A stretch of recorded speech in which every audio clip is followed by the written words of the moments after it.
ماہ محرم الحرام کی فضیلت اور یوم عاشورہ کے متعلق بہت اہم بیان۔ الحمدللہ رب العالمین وصلی اللہ وسلم علی رسولہ الکریم ونبیہ الامین وعلی آلہ واصحابہ اجمعین، اما بعد فاعوذ باللہ من الشیطان الرجیم، بسم اللہ الرحمن الرحیم۔ محرم الحرام کا مہینہ اسلامی تاریخ کا پہلا مہینہ ہے۔ اسلامی سال اس سے شروع ہوتا ہے۔ حضرت عمر رضی اللہ تعالیٰ عنہ کے زمانے میں جب احکام میں انضباط آ رہا تھا اور اسلامی تعلیمات کو ایک قاعدے اور اصول کے ساتھ جمع کیا جا رہا تھا، تو آپ کی خدمت میں یہ مسئلہ پیش ہوا ہے، کیونکہ بہت ساری تواریخ تھی جس کو احترام حاصل ہے۔ پیغمبر کی ولادت کی تاریخ ہے، بعثت کی تاریخ ہے، اور معراج کی تاریخ ہے، اسراء کی تاریخ ہے۔ ان سب کو کوئی نہ کوئی فضل اور شرف حاصل رہا ہے، لیکن اسلام کو طاقت اور توانائی اور اپنے پیروں کھڑا ہونا جو نصیب ہوا ہے وہ ہجرت سے ہوا ہے۔ جب جناب رسول اللہ صلی اللہ علیہ وسلم اور حضرات صحابہ نے مکہ مکرمہ سے مدینہ منورہ ہجرت فرمائی، اس کے بعد بدر، احد، خندق، حدیبیہ، غزوہ خیبر، فتح مکہ، حنین، تبوک، حجۃ الوداع اور وفات پیش آئی ہے۔ 86 سورتیں مکہ مکرمہ میں نازل ہوئی تھی اور بقیہ 10 سال میں مدینہ منورہ میں نازل ہوئی۔ علی تحقیق 5 نمازیں بما جمعہ وغیرہ کے بھی مکہ میں متعین ہو گئی تھی، لیکن مسلمانوں کو آزادی حاصل نہیں تھی اور وہ مغلوب حال تھے۔ مدینہ منورہ میں اللہ تعالیٰ نے ان کو طاقت توانائی نصیب فرمائی اور حدود اور قصاص اور شرعی احکام کا نفاذ باقاعدہ ہونے لگا۔ اس لیے ہجرت کو اساس سمجھا گیا عظمت اسلام اور اشاعت دین اور مسلمانوں کے آفاقی حیات کے لیے۔ چنانچہ مسلمانان عالم متفق ہے کہ اسلامی سال وہ ہجرت سے ہے، اور اس سے پہلے 13 سال جو مکہ میں گزرے ہیں وہی کے اور نبوت کے، اور اس سے پہلے جو 40 سال پیغمبر کی بعثت سے گزرے ہیں، یہ سب تمہید تکمیل ہے اور تمہید تنویر ہے۔ اس کی تیاری تھی جس پر 10 سالہ ہجرت کی عمارت کھڑی ہو گئی۔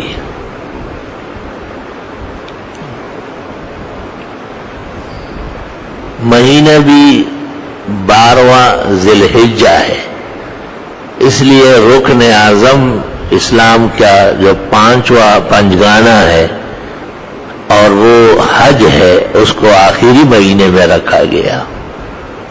ذی الحجہ پر اسلامی سال مکمل ہو جاتا ہے اور وہ اسلامی سال کا 12واں مہینہ ہے، اور محرم الحرام سے نئے سال کا آغاز ہوتا ہے۔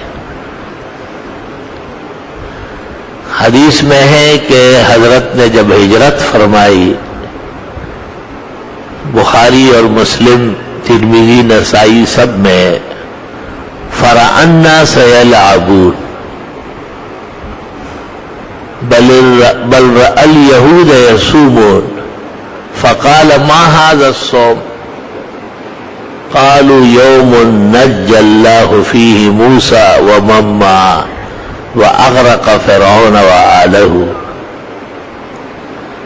مدینہ منورہ میں یہود کو دیکھا کہ وہ روزہ رکھ رہا ہے عاشورہ محرم کو، محرم کی 10 تاریخ کو.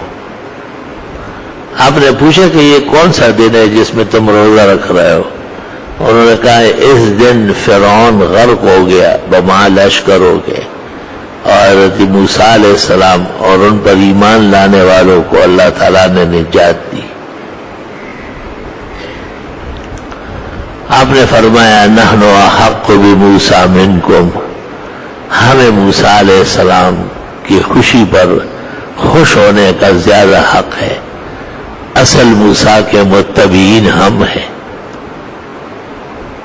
تو آپ نے روزہ رکھنے کا ارشاد فرمایا اور خود بھی روزہ رکھا. بعد میں آپ نے خواہش ظاہر کی کہ ایک پہلے ہو یا ایک بعد میں ہو تاکہ یہودی عمل سے امتیاز ہو جائے، لیکن وہ موقع نہیں آیا. اس لیے علماء دین کہتے ہیں کہ عاشورہ محرم کا روزہ سنت مستحبہ ہے، اور اس سے ایک دن پہلے یا ایک دن بعد میں رکھنا یہ صرف مستحب ہے. اگر کوئی شخص پہلے یا بعد میں نہ رکھ سکے صرف ایک رکھے تو کافی ہے، کیونکہ پیغمبر نے خود 10 ہی کا رکھا ہے. اس کا تعلق کسی موت و حیات سے، کسی شہادت سے نہیں ہے. سوء اتفاق سے حضرت حسین رضی اللہ تعالیٰ عنہ اور ان کے رفقا کا اپنے زمانے کے یزید سے اختلاف ہوا تھا. یہ اختلاف سیاسی تھا یا مذہبی تھا، بظاہر یہ معلوم ہوتا ہے کہ حضرت حسین رضی اللہ تعالیٰ عنہ ہر جگہ ایک جیسے شریعت کا نفاذ چاہتے تھے، اور یزید اور اس کے اعوان حکومتی کارندوں کو قانون سے بالاتر سمجھتے تھے. ہر زمانے کے لوگوں کا یہی حال ہوتا ہے کہ وہ اپنے اوپر قانونی نفاذ نہیں چاہتے، حالانکہ قانون میں استحکام تب آتا ہے جب بڑے اور چھوٹے، امیر اور غریب اپنے اور پرائے پر ایک جیسے نافذ ہو. بہرحال محرم الحرام تو لوگ کہیں اور لے گئے اور کسی اور طرز میں اس کو مناتے، اس کی کوئی حقیقت نہیں. ان رسوم سے بھی بچنا چاہیے، ماتموں سے بھی، مرثیوں سے بھی. اہل عقل اور اہل نظر نے کہا ہے اس مہینے میں کالی ٹوپی، کالی پگڑی، کالا جوڑا، کالی واسکٹ، کالے کالے کالے سب جو ہے ایک طرف رکھو، جب یہ چیلم ویلم گزر جائے اس کے بعد نکالو. لا الہ الا اللہ، استغفر اللہ واتوب الیہ. تشبہ سے بچنا بہت ضروری ہے. من کسر سواد قوم فهو منهم، ابو داؤد. جو غلط لوگوں کی جیسی حیاتیں بنائے وہ بھی ان کے ساتھ اٹھے گا. اور ایک شخص نے آپ کو کہا احبک، آپ نے کہا تمہیں پتہ ہے کیا کہتے ہو؟ قیامت کے دن کتنا خطرناک دن ہوگا، لیکن آپ کی مجھ سے محبت ہے اور اگر اس پر سچے رہے تو میرے ساتھ آپ موجود ہوں گے اور تمام تکلیفیں قیامت کی اللہ آپ کو معاف کر دے گا. تو صحابہ سے اور پیغمبر سے مضبوط تعلق اور اعتقاد کے درجے میں ایمانیات یہ دنیا میں ہدایت اور آخرت میں نجات کا باعث ہے، اور دشمنان اسلام اور ان کے پراپیگنڈوں اور سازشوں سے ہر طرح پرہیز کرنا مسلمان کے ایمان اور غیرت دین کا تقاضا ہے. وآخر دعوانا الحمدللہ. السلام علیکم ورحمۃ اللہ وبرکاتہ. محترم ناظرین کرام، مفتی ظفر علی خان صاحب کی ویڈیو دیکھنے کے لیے اور سننے کے لیے، ان کے بیانات کو سننے کے لیے ہمارے چینل کو سبسکرائب ضرور کر لیں.